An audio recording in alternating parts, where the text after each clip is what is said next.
Good morning बच्चों, कैसे हैं आप लोग। तो सर्किल के अगले वीडियो लेक्चर में आप लोग का स्वागत है। तो आज हम सर्किल का पहला थ्योरम पढ़ने जा रहे हैं दोस्तों। जो थ्योरम कहना क्या चाह रहा है कि a tangent to a circle is perpendicular to the radius through the point of contact. कहना ये चाह रहा है बच्चों, ध्यान से समझिएगा कि एक सर्किल है, ठीक है। उस सर्किल का मान लेते हैं कि ये हमारा एक टेंजेंट है, ठीक है। ये हमारा क्या है दोस्तों, टेंजेंट है। अगर ये टेंजेंट है तो हमको ये प्रूव करना है कि ये हमारा सेंटर है। अगर ये जो रेडियस है, हम जानते हैं कि टेंजेंट क्या करता है, सर्किल को किसी एक पॉइंट पर टच करता है। सर्किल के किसी एक पॉइंट से ही हमारा टेंजेंट ड्रॉ हो सकता है। पिछले लेक्चर में आपको जो प्रॉपर्टी बताए हुए थे उसमें हम आप लोगों को क्लियरली बता रखे थे कि सर्किल के किसी एक पॉइंट से ही एक टेंजेंट ड्रॉ किया जा सकता है, ठीक है। और सिर्फ एक पॉइंट से सिर्फ एक ही टेंजेंट ड्रॉ किया जा सकता है। अगर हम इस पॉइंट से मान लेते हैं कि अगर ये टेंजेंट ड्रॉ किया हुआ है तो यही हमारा सर्किल का क्या हो गया, पॉइंट ऑफ कॉन्टेक्ट हो गया इस लाइन का। अगर ये पॉइंट ऑफ कॉन्टेक्ट है तो कहना ये चाह रहा है कि इस सेंटर से जो इस पॉइंट ऑफ कॉन्टेक्ट का जो बीच में डिस्टेंस होता है वही हमारा रेडियस होता है। यानी ये जो रेडियस है इस टेंजेंट पर क्या बनाएगा, परपेंडिकुलर बनाएगा। ये आपको प्रूव करना है, ठीक है। तो प्रूव करने के लिए हम लोग क्या करेंगे, हम लोग जानते हैं, ठीक है, हम लोग क्लास 6-7 में ही पढ़ लेते हैं कि अगर कोई लाइन पर अगर इस पॉइंट से शॉर्टेस्ट डिस्टेंस पूछा जाएगा तो शॉर्टेस्ट डिस्टेंस कौन सा होता है बच्चों, बिल्कुल इस लाइन के परपेंडिकुलर कहीं भी, ठीक है। अगर मान लेते इस पॉइंट से अगर इस लाइन पर पूछा जाएगा तो इस लाइन के बीच में शॉर्टेस्ट डिस्टेंस कौन सा होगा बच्चों, जो इस पर बिल्कुल परपेंडिकुलर बनाएगा, ठीक है। कोई दिक्कत बच्चों। तो ये हम क्लास 6 या 7 में ही हम लोग इस चीज़ों को पढ़ लेते हैं जब हम लोग लाइन्स और एंगल्स पढ़ रहे होते हैं क्लास 7 में, ठीक है। वहीं पर बेसिकली इन चीज़ों को हम ढंग से समझते हैं कि एक पॉइंट और एक लाइन के बीच में शॉर्टेस्ट डिस्टेंस क्या कहलाता है। उसके बीच का जो परपेंडिकुलर, इस लाइन पर जो परपेंडिकुलर ड्रॉ होगा वही लाइन हमारा क्या होगा, शॉर्टेस्ट डिस्टेंस होगा इस पॉइंट और इस लाइन के बीच में। तो वही चीज़ यहाँ पर अप्लाई हो रहा है दोस्तों, ठीक है, कि यहाँ पर ये हमारा सेंटर है, यानी ये पॉइंट है, ठीक है। इस पॉइंट से इस लाइन पर हमको क्या साबित करना है कि ये लाइन जो होगा रेडियस, ये रेडियस क्या होगा, सबसे छोटा डिस्टेंस होगा, ठीक है। और जब हम साबित कर देंगे छोटा डिस्टेंस होगा तो हम कह सकते हैं कि अगर शॉर्टेस्ट डिस्टेंस है तो क्या बनेगा, परपेंडिकुलर बनेगा, क्योंकि ये पॉइंट और लाइन के बीच में है। तो इसको प्रूव करने के लिए हम कैसे करेंगे, ध्यान से समझिएगा। मान लेते हैं कि कोई एक लाइन हम इस पॉइंट के अलावा कहीं और ड्रॉ कर लेते हैं। हम मान लें कि ये पॉइंट हम ड्रॉ कर लिए, ठीक है। ये मान लेते हैं ए, ये मान लेते हैं बी, ये मान लेते हैं सी, और इस पॉइंट जहां पर इस सर्किल को कट किया है वो मान लेते हैं डी। तो हम यहां से अगर समझने की कोशिश करें बच्चों, ध्यान से समझिएगा, तो क्या हम यहां से लिख सकते हैं कि ये ए बी जो है एक प्रकार का रेडियस है और ए डी भी एक प्रकार का रेडियस है। हम कह सकते हैं A B and A D are radius. अगर ए बी और ए डी रेडियस है तो हम दोनों को क्या कर सकते हैं, बराबर लिख सकते हैं कि ए बी बराबर क्या हो जाएगा, ए डी हो जाएगा बच्चों। कोई दिक्कत। अब हम कह सकते हैं एसी लाइन पर हमारा डी पॉइंट लाई कर रहा है, ठीक है। एसी लाइन पर क्या हो रहा है, हमारा डी पॉइंट लाई कर रहा है, तो हम कह सकते हैं कि ए डी जो है वह छोटा होगा। किससे छोटा होगा, एसी से छोटा होगा।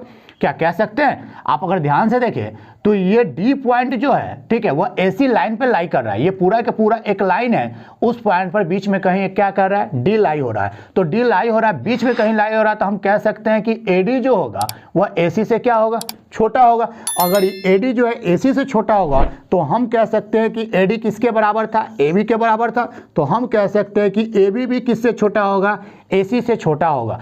सिर्फ पॉइंट ऑफ कॉन्टेक्ट एक ही ये वाला था। अब अगर यहाँ भी अगर ये लाइन आ जाता, ठीक है, अगर ये लाइन यहाँ भी अगर हम लेकर के चले आते सबसे शॉर्टेस्ट में, ठीक है, एकदम इस पॉइंट के क्लोज में, तो हम कह सकते थे कि इसका पॉइंट ऑफ कांटेक्ट सर्किल से ज़्यादा हो जाएगा। जैसे ही सर्किल से ज़्यादा हो जाएगा तो यहाँ पर जो पॉइंट इस तरीका से डी पॉइंट लाई करेगा वह क्या होगा, इस पॉइंट से इस लाइन से क्या होगा, एसी लाइन से हमारा क्या हो जाएगा, छोटा हो जाएगा। अगर छोटा हो जाएगा तो हम कह सकते हैं कि ये जो लाइन है ए बी, वह ए बी क्या है, शॉर्टेस्ट है उस लाइन के बीच में।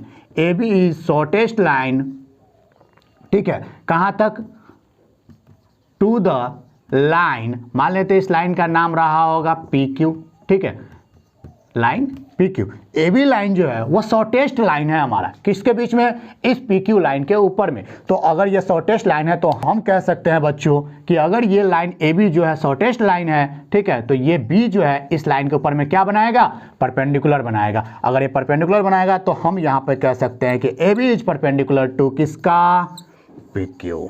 तो यही तो हमको प्रूव करना था बच्चों, ठीक है, कि हमको प्रूव क्या करना था कि ये जो ए बी हमारा एक प्रकार का रेडियस है, ठीक है, वह रेडियस इस PQ लाइन पर क्या बनाएगा, हमारा परपेंडिकुलर बनाएगा। यानी यही तो प्रूव करना था हम लोग को, ठीक है, कि एक टेंजेंट जो सर्किल से बन रहा है, ठीक है, वह परपेंडिकुलर होगा रेडियस का, जो कहाँ से उस लाइन के ऊपर में पॉइंट ऑफ कॉन्टेक्ट पे वो रेडियस बन रहा होगा, ठीक है। तो वही किए हम, क्या किए दोस्तों कि एक सर्किल बना, एक सेंटर था, इस सेंटर से हम क्या किए, उस पॉइंट ऑफ कांटेक्ट को मिला दिए जहां से ये टेंजेंट ड्रॉ हो रहा था।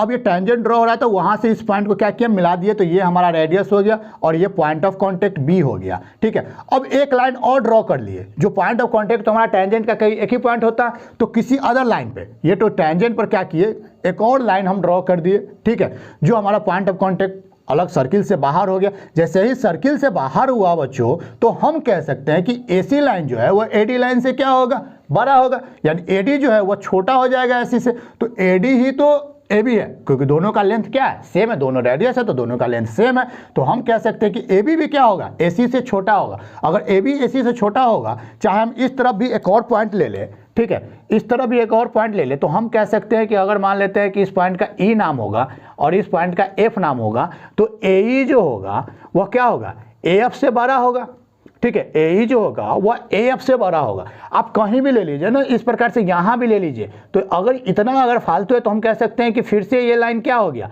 बड़ा हो गया, किससे, इसके रेडियस से। अगर ये वाला लाइन अगर इसके रेडियस से बड़ा हो गया, तो इसका मतलब कि जितना भी लाइन हम ड्रॉ करते जा रहे हैं वह सभी लाइन क्या हो रहा है, बड़ा हो रहा है। किससे बड़ा हो रहा है, तो इस AB लाइन से, ठीक है, जो पॉइंट ऑफ कांटेक्ट पे मिला हुआ है। तो अगर इस AB लाइन से बड़ा हो रहा है, तो हम कह सकते हैं कि AB लाइन क्या है, शॉर्टेस्ट डिस्टेंस है, किस किस के बीच में, इस पॉइंट के बीच में और इस टेंजेंट के बीच में, ठीक है। अगर ये शॉर्टेस्ट डिस्टेंस है तो इस लाइन पर कैसा बनाएगा, ये परपेंडिकुलर बनाएगा, ठीक है, और यही हमें प्रूफ करना था। कोई दिक्कत बच्चों? तो अब यहाँ से इस थ्योरम के द्वारा हमें ये समझने को मिल गया कि अगर हमारा रेडियस टेंजेंट पर, ठीक है, अगर हमको टेंजेंट पर एक रेडियस अगर ड्रॉ कर दिया जाए, यानी पॉइंट ऑफ कांटेक्ट से मिला दिया जाए, तो वो हमारा कैसा बनेगा, परपेंडिकुलर बनेगा दोस्तों।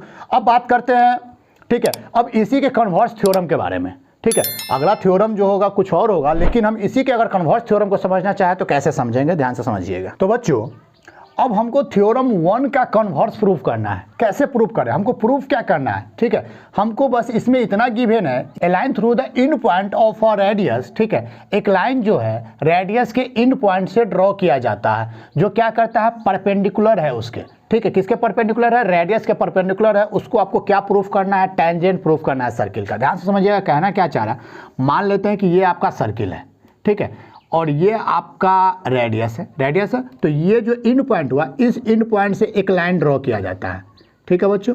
अब इस इन पॉइंट से क्या किया गया, एक लाइन ड्रॉ कर दिया गया। ये जो लाइन ड्रॉ हो रहा है बच्चों, थ्योरम कह रहा है कि ये लाइन जो ड्रॉ हो रहा है, ठीक है, ये लाइन क्या है, इस रेडियस के परपेंडिकुलर आपको गिवन है। तो आपको प्रूव करना है कि ये लाइन क्या है, टेंजेंट है। ये लाइन कैसा बन रहा है, टेंजेंट बन रहा है। तो कैसे प्रूफ कीजिएगा आप, ध्यान से समझिएगा बच्चों। जितना पहले हमारा गिवन था उसको लिख लेते हैं, AB मान लेते हैं, इस लाइन को हम PQ नाम दे देते हैं, ठीक है बच्चों, कोई दिक्कत, इस लाइन को हम PQ नाम दे दिए, इसका AB नाम दे दिए। अब ध्यान से समझिएगा, हम क्या कर रहे हैं कि जैसा पिछले क्वेश्चन में किए थे कि एक लाइन आउटसाइड द सर्किल इस तरफ मान लेते हैं, ठीक है, इसका नाम दे दिए C और इस पॉइंट का नाम दे दिए D। कोई दिक्कत बच्चों? अब यहाँ से भी हम सेम तरीका से कह सकते हैं, ठीक है, कि हमारा AD क्या है, रेडियस है, और AB एक प्रकार का रेडियस है। तो हम कह सकते हैं कि यहाँ से भी AB बराबर क्या हो जाएगा, AD हो जाएगा।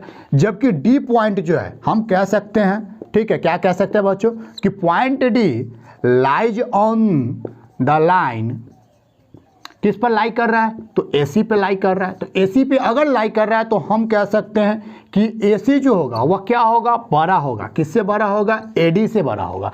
इस प्रकार से, ठीक है, ये AC जो होगा वह AD से बड़ा होगा।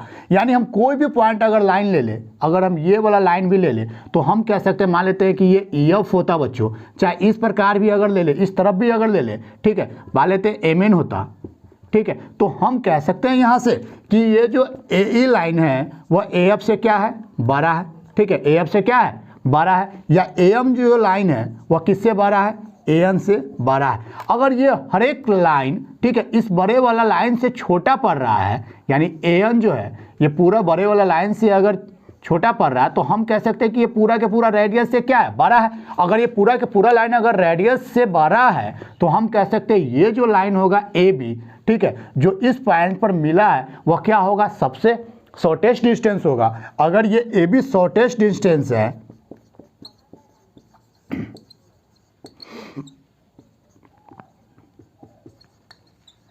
ठीक है, और वो किसी एक ही पॉइंट पर मिल रहा है and meet at only one point, that is B, और इसी पॉइंट से अगर एक लाइन ड्रॉ हो रहा है तो हम कह सकते हैं कि ये पी क्यू क्या हो जाएगा, टेंजेंट हो जाएगा बच्चों।